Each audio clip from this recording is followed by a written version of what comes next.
Hello friends, welcome to yet another session on essay perspectives. The topic for today is in individuals insanity is rare, but in groups, parties and nations it is the rule. Friends, as always I have a personal appeal. So my book Ethics, Integrity and Aptitude has unfortunately been pirated, and pirated copies are of very low print and paper quality. I urge all my beloved readers, aspirants to buy only original. Original copies can be bought from the seller Arvind India on Flipkart and from the seller Affordable on Amazon. Thank you. Friends, as for every topic, we have to conceptualize this topic as also being made of various components and subcomponents. So first we would introduce the topic, then we would dwell upon the essence of the topic, then we would discuss the reasons for groups behaving irrationally, then we would critically examine whether groups always behave insanely. Then we would explore the options as to how to bring sanity into the groups, and then we would conclude. Friends, as soon as I saw this topic, I am struck with I'm reminded of Galileo's prosecution, friends. So with the Galileo propounded heliocentric theory, where he propounded that sun is at the center of the solar system and all planets are revolving around the solar system. Correct. So, but with the propounding of heliocentric theory, Galileo was questioning the existing beliefs of church. Correct. So, then the Galileo, though he was scientifically correct, he was prosecuted by the church. He was tried. He was prosecuted. So, and everybody in the society, everyone in that society, affixed their stamp of approval for Galileo's prosecution. Friends, don't you think if they were, don't you think that there were so many individuals in that society who felt moved by the Galileo's plight? Don't you think there were so many who thought that Galileo was right and the church was wrong? Correct. So, though there were many people who did not individually or voluntarily approve the prosecution of Galileo, but since they were all under the roof of a church, they were all bound by the rules of the church and the social norms imposed by the church, then they were forced to accept the same. Perhaps if Galileo was tried individually by every member of society, perhaps he would not have been prosecuted. But since he was tried by a group called church, then he was prosecuted. So, and most others who individually believed that Galileo was not wrong had to succumb to the group pressure. So thus individuals behave sanely while groups mostly behave insanely. Then as always, friends, so we have to dwell upon the essence of the topic. So the key word for this topic is sanity. Correct? What do you mean by sanity? Being sane means being rational. Sanity means rationality. What is rationality? Reason. So you would take every decision or every action of yours is backed by pure reason, not by emotions. Correct? So you have firm, tangible reasons, convincing reasons to back your action or back your decision. So that is what we call sanity or rationality. So if you are moved by an emotional plight and then start taking decision, then you are mostly insane. Correct? So thus only when the decisions and actions are based on reason, then that is sanity. If they are not based on reason but on some emotion or absolutely some whims, some fancies, some intuitions, then it is insanity. Correct? So then, friends, here though the essay topic talks about groups, parties and nations. So basically all that they mean to convey is group. Correct? So when individual acts individually, he is likely to take a rational decision, but when individual is a part of group and when many individuals group together and they start taking decision for the group as a whole, then this rationality gives way to irrationality, sanity gives way to insanity. Correct? So, an individual deciding for himself is rational, an individual deciding for the entire group acts irrational, or a group acting or deciding for the entire group acts irrationally. And then friends, here it is important to talk about another concept called groupthink, which is very famous and popular in psychology. What is groupthink? Groupthink means a phenomena wherein a group arriving at a consensus, without proper reason, without proper logic, without proper rationality. That concept is called groupthink.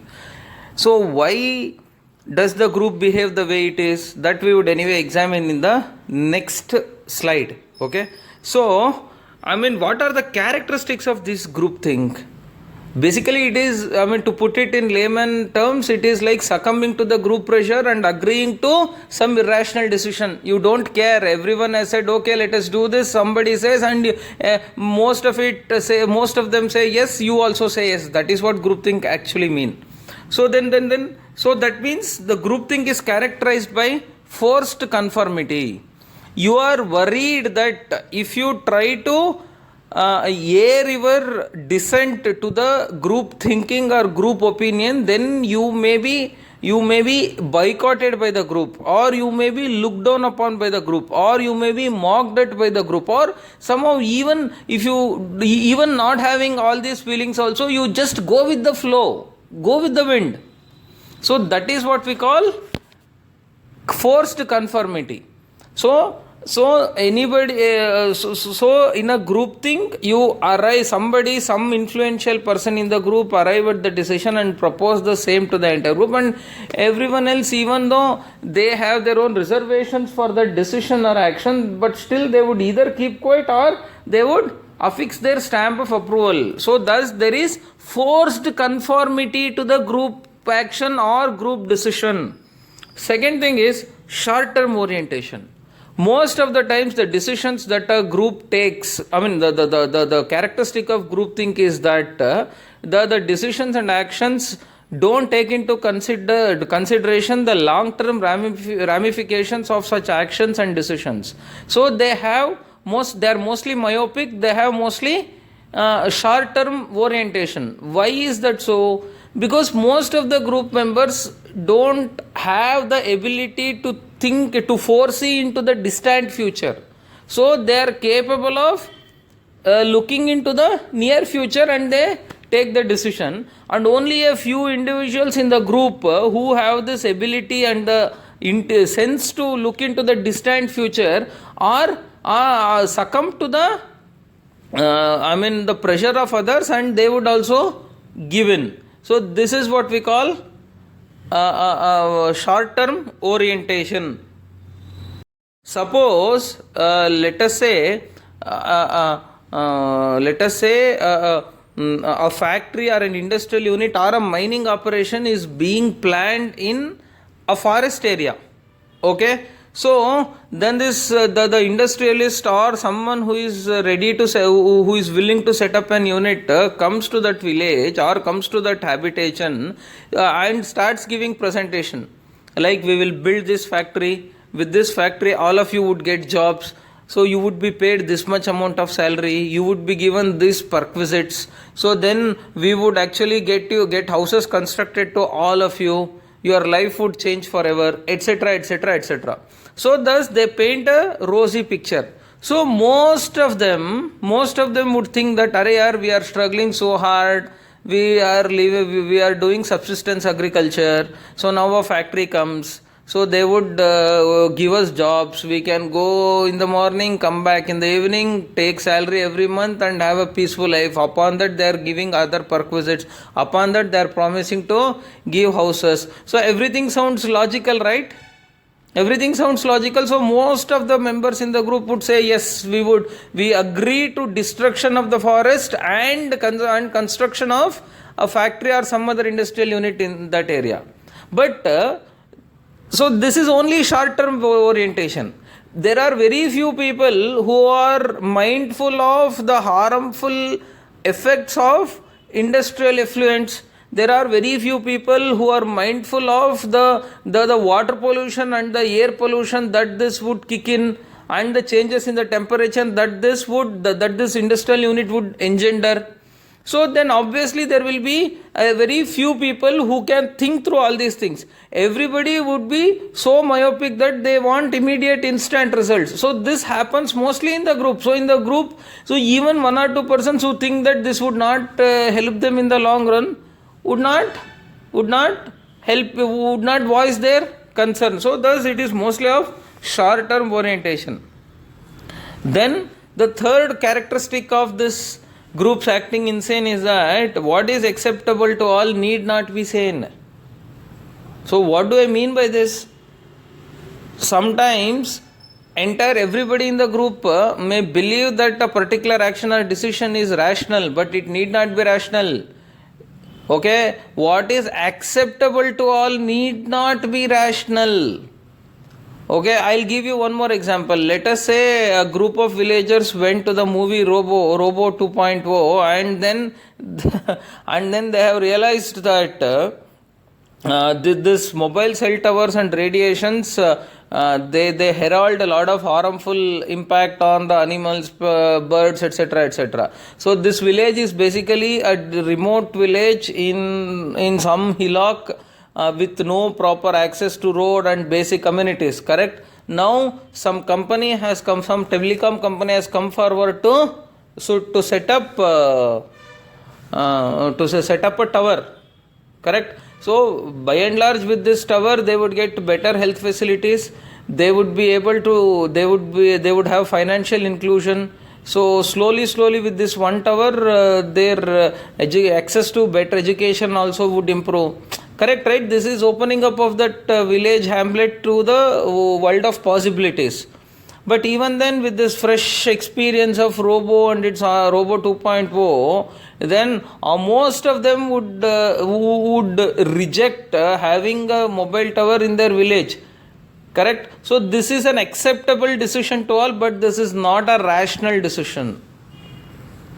Next, false confidence for higher risk absorption. See, when you are working in a group, you normally think that anything can be done. Okay, you try to overestimate your abilities and underestimate your weaknesses, because everyone in the group thinks that the other person would compensate for your weakness. Okay, so thus they would start appreciating or approving every action, despite knowing that the requisite capacity to execute that action does not exist in every individual. So thus this would lead to false confidence for high risk absorption. Thus false confidence leading to high risk absorption would push the group to take some non-critical, high risk, impracticable decisions, leading to the total failure and messing up. The best example to this, according to me, are left-wing extremists. Correct? So they are a small group. They think that they can take on the government. Correct? So why everybody in the group they think that there are some 100 of people, they can do anything. So thus the mere numbers give them the false confidence that they can overthrow the government. Same thing applies to terrorists also. Correct? So thus these groups give a false confidence and they would end up acting irrationally. And the last characteristic of these groups is groupthink is blurring of diversity. Correct? So every individual is unique. Every individual brings to the table some unique abilities, unique thoughts, etc., etc. But with this, when they are acting in a group, a person who is creative individually would not act creatively in a group. A person who thinks rationally would end up thinking irrationally in a group. And also since a single decision has to be made to the entire group, then finally they are forced to give away their creative ideas in order to conform to the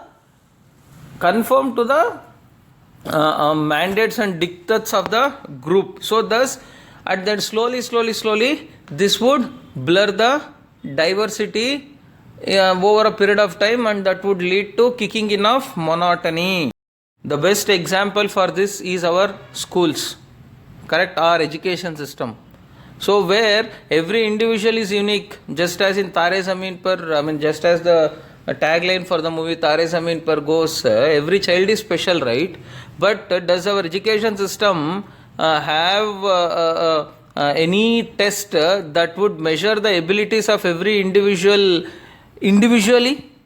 No, right? Finally, one question paper is given, and that question paper also would test only certain abilities and totally ignoring certain other abilities. So finally, as a group, slowly the some students espousing some special skills would finally not pursue those skills, and that would lead to blurring of diversity, correct? Let us say there is a student who is very good at beatboxing. There is a student who is good at let us say painting. But finally what happens, since this is not a part of a scholastic evaluation that is built into our education system, so they would end up pursuing their interest and skills. So thus that slowly they would also try to just read the book, memorize the content, write in the paper, and emerge out victorious. So thus that's how groups would blur the diversity and make the life bland. Now we have discussed at length as to groups would act insanely, correct? But why would groups do so is very important. The first and foremost thing is there is causality that between decision or action and impact, correct? That means at an individual level, whatever decision an individual takes has an immediate impact on the individual himself.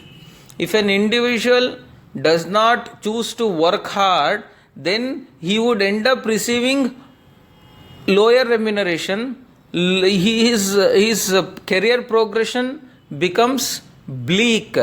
That would force him to work hard, correct? Because there is a direct relationship between his action and the impact of his action, correct? But in cases of groups, that causality or the direct relationship between action and impact does not exist. Of course, there is impact, but that perception, that impact or that relationship between cause and action is not perceptible. It is very indirect, it is very remote, correct? So for example, let us say a political public representative or a public representative is making a decision for the entire state, correct? In such a scenario, whatever decision he takes would not impact him directly. It would impact common man.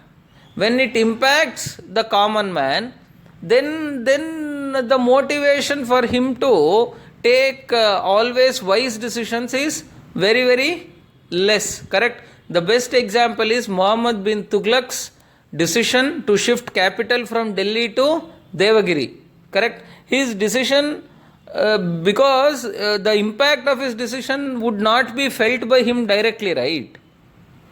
So he thought anyway the public are left to lurch. He could not factor in the impact of his decision on common man. So they were asked to move from Delhi to Devagiri, and most of the millions died midway. So thus groups act insane because there is no direct cause and effect relationship between their action and the impact. Second thing is, the term sanity itself is subjective, right? Whatever seems sane to one person does not seem sane to another person. So thus individually, if you think whatever appears and appears to be sane to to a particular person, he would do that only. But in a group, the understanding of sanity also differs. So one person says this is sane, one person says that is not sane, something else is sane, etc., etc., etc. So suppose a public policy decision needs to be made and let us say some 10 stakeholders from various organizations are there. So stakeholders include the industrialists, the representatives of farmers, the representatives of labor, so some environmentalists, etc., etc. So some public policy decision is to be made, and an industrial believes the allocation of more budget towards tax exemptions to industries would only kick in development. Then the representative of the farmer would come forward and says that no, providing minimum support price to farmers and giving more agricultural inputs at subsidized costs and a provision of agriculture loans at subsidized interest rates would only kick in development. So he would propose that decision. Then labor class would come and say that better working hours, better working conditions, etc. are critical for development. So he would propose that. Environmentalist would come and say that let us not worry about all this development. First you think of protecting the environment. If you don't protect the environment, then in the long run you would not be able to generate any income. The quality of life comes down. Correct? So whatever appears to be sane to a farmers union president does not appear sane to an industrialist. So thus when the term sanity, sane itself is a subjective term, then it is highly likely that groups would get carried away by some emotional force that would embrace them some action that appears to be sane at the moment of taking decision. So that is also one reason why groups act insanely. Then delayed consensus. See, basically what is sanity, friends? Sanity means rationality. So rationality does not just mean taking the decisions backed by reason. It also means taking decisions at the right time. Because sometimes if you delay taking decisions, then it would herald some havoc. For example, let us say the prices are going up. Okay, this rise in prices is mostly because of demand for the local commodities abroad, and every commodity is being exported, and that the domestic market has only little quantity left. So if you sensing this problem, you have to immediately take the decision to ban exports. Correct? But in a group what happens? You have to take decision after arriving at a consensus. This arriving at consensus takes a lot of time, because some person would say no, I would not agree. So then finally what happens? The decision arriving at a consensus gets delayed. When arriving at consensus gets delayed, the decision, the whole by the time you effect that decision, perhaps the prices would have gone to such extreme highs. So that has led to a lot of economic problems in the economy. Correct? So thus this delayed consensus is one reason why the groups act insanely. Then majoritarianism. Friends, what is a sane decision? A sane decision is one that would try to do justice to every section in the group or every section in the society. But what happens in groups? In groups always the majority interests are upheld at the cost of minority interests. Correct? So thus majority interests are upheld at the cost of minority interests. That actually leads to taking insane decisions or taking up insane actions by groups. Then non-conformist sections. See, sometimes of course the majoritarianism trampling upon minority interests is the norm. But at the same time, sometimes what happens is there would be this non-conformist sections in the group that would try to put the spokes into the wheel, that would try to attempt to delay the decisions vehemently. That is also another reason. Mostly when let us say a path-breaking economic reform is about to be announced, then there would be some sections in the society who would go to the court and try to bring stay on the same. Correct? So these non-conformist sections, if they become more and more powerful, they try to scuttle the entire process. One or two individuals, see, let us say the simplest and the best example is, I think after you become civil servants, you would try to encounter these scenarios very often. Let us say there is lot of traffic congestion.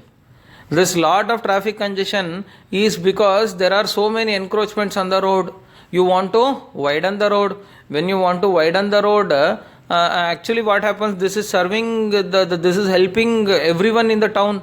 But all these people who have encroached, they want only their interest to get protected. So they don't express their approval to the road widening plan of the group. Then even if you are trying very hard to go for road widening, they would try to find some technical glitch in your order or some small minor procedural lapse in your action, and then they would go to the court and bring stay, and they would try to delay the process. So thus, since you are in a group, since you are forced to satisfy everybody in the group, the groups start behaving insanely. Next is master-servant relationship. Friends, always these groups are driven by one master, one head of the group. This head of the group derives his powers or derives his ability to influence everyone in the group by virtue of the powers conferred upon him by the group itself. So the best example is, let us say there is an organization, let us say there is a company in which the CEO has complete control over the employees. When CEO has complete control over employees, there is master-servant relationship. So thus employees, if the CEO is open-minded, follows open-door policy, then employees would try to voice their views, voice their opinion, and ensure that groups behave sanely. But if the CEO is very much too much of himself and doesn't listen to others, then perhaps they would, whatever he says, they would simply accept to that, despite knowing that his decisions and actions are not right and that would not augur well for the organization. So, thus groups end up behaving insanely. Next point is perverted charismatic leaders. See, just as the head of a group derives power to influence through the powers conferred on him by the group, sometimes the leaders of the group derive ability to influence the group through their pure charisma. Correct? So when the group members of the groups are just carried away by the charisma of the leader, whatever leader says, they would agree. The best example is suicide bombers. Some leader in some extremist organization intoxicate these lower cadres in that group to resort to the violence in order to promote their perverted agenda. So then thus they don't mind killing themselves and killing others also in the process of promoting that agenda. So thus groups are behaving insanely. Then the sanity is understood only by a few, not all. Correct, friends? How many of you do you think has the ability to have long-term vision, have the ability to take every factor into consideration, every impact of every decision into consideration before arriving at the decision? So thus there are very few persons who can do that. So thus, since very few persons have that ability, then the group includes everyone, the chances of groups behaving insanely become extremely high. Then misinformation and no information. So sometimes, friends, when the decision becomes rational only when it is backed by proper information, correct information, right information, informed decisions. But most of the cases groups end up receiving either false information or incorrect information or no information, and they end up taking decisions with this false information, and this would lead to chaos. Last thing is hard to fix accountability. Friends, if there is accountability mechanism, if there is a mechanism to fix accountability, then everybody is careful to take decisions, careful in taking right decisions. But in groups, it is very hard to fix accountability. So that means that actually gives a clean sheet to people making decisions to take whatever decisions they want. The best example is running of a publicly listed company.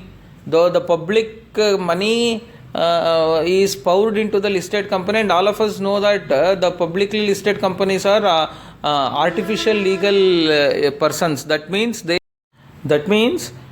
the liabilities of that company are not same as the liabilities of its promoters. Let us say you have established a company, but since you wanted more capital, you have floated the initial public offering IPO, and then you have collected money, you have taken capital from the people. So that means, but the liability to pay back this money lies with the company, not with you. So that means even if the company ends up making losses, then since the persons who have put money have become owners of your company, they have no legal right to ask the repayment of the money. So thus you cannot fix any accountability. So thus that leads to taking them for a ride. So that leads to taking decisions which are of very high risk, leading to erosion of wealth for the investors. Friends, after harping so vehemently against groups behaving sanely, it is time for us to pause for a moment and counter question ourselves. Are groups always insane? Absolutely no, friends. Groups also act sanely when they have a sane, persuasive leader. See, finally, groups are driven by one leader or a few leaders. So if that group, the person is sane, the leader is sane, then the groups lead to sanity. The best example is Indian national movement, friends. Gandhiji was sane, Gandhiji was persuasive. So then he propounded his concept of satyagraha. Thanks to his charismatic personality, everyone in the country embraced this concept of satyagraha. Correct? So thus India attained independence in a very dignified manner. So thus, if there is a sane, persuasive leader, then the groups act sanely. Every individual in the group acts sanely. There are so many other examples also. It all depends on a sane, persuasive leader. Another best example that I can give you is Varghese Kurian. All those milk cooperatives in Gujarat, which federate into what we today call Amul, they were all driven by one sane, persuasive leader called Great Varghese Kurian. And we know that the Amul is an international brand today. Who are the owners? All rural women in remotest parts of Gujarat are owners of Amul. Thus Amul is now an international brand. Even private companies are not able to even go closer to Amul. Why? What is the reason behind this miracle? That is sane, persuasive leader. Don't you think those women cooperatives acted in a very sane and rational manner over decades? That is because of presence of sane, persuasive leader. And then comes, if the groups are composed of only like-minded individuals, then mostly the groups acting sanely is very high. This holds good mostly for voluntary groups. See, let us say the voluntary groups like Red Cross, Rotary, Lions Club, PETA, People for Ethical Treatment of Animals, etc. All these groups, individuals out of their own interest and like-mindedness, they have congregated themselves to champion a particular cause. Correct?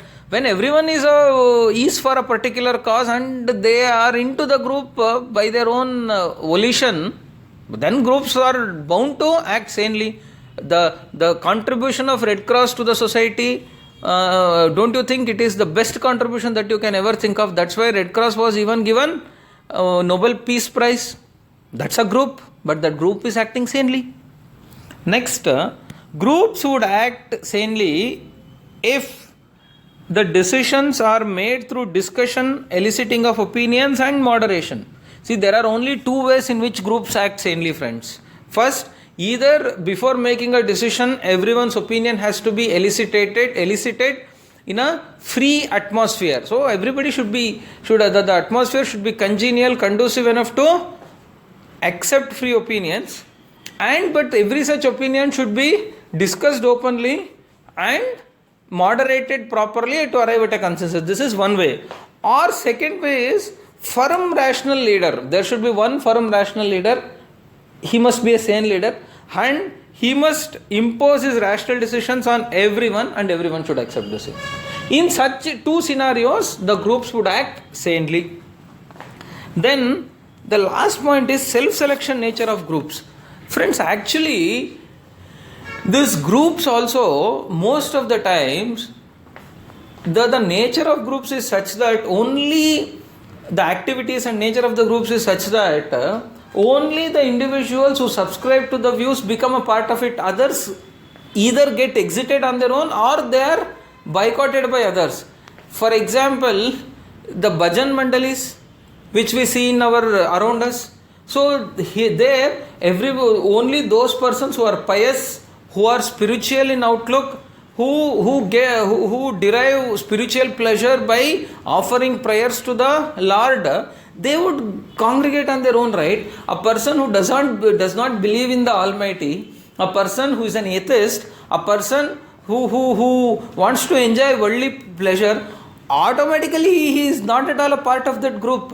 Only those persons who are interested, who are interested would only become a part of such group. So thus the nature of the group, thus self-selection is drilled into the nature of every group itself. Self-selection nature also leads to groups acting sanely. So thus, friends, we have now convinced ourselves that there is a possibility that groups can act sanely also. Thus, the next logical question would be, how would you ensure that groups act sanely? Correct. There are possibilities that group would act insanely, but there is a ray of hope that groups can act sanely also. But how can you bring this sanity into an insane group is the next question. So the first thing is having devil's advocate in every group. What do you mean by devil's advocate, friends? Devil's advocate essentially means, all of us are aware, a person who criticizes every action is whom we call devil's advocate. So thus, if a group has a few devil's advocates in it, that means if every decision of the group is criticized and questioned within the group itself before finalizing a decision or an action, so then that would actually bring sanity into the group. Second, pilot before you implement. So any action, any decision meant for the group, since the stakes are very high and that the impact is felt by a larger society, so it is important for us to pilot every decision, pilot every action, and that that decision or an action has to be carefully analyzed for its pros and cons, and once pros and cons are done, then we have to tweak our decision based on the pilot experience when it is implemented for the entire society or group. Then minority interest test. What do I mean by that? That means since majoritarianism is the rule in every group, it becomes important for us to subject every decision to what I call minority interest test. You should pose your question to yourself whether a particular decision or action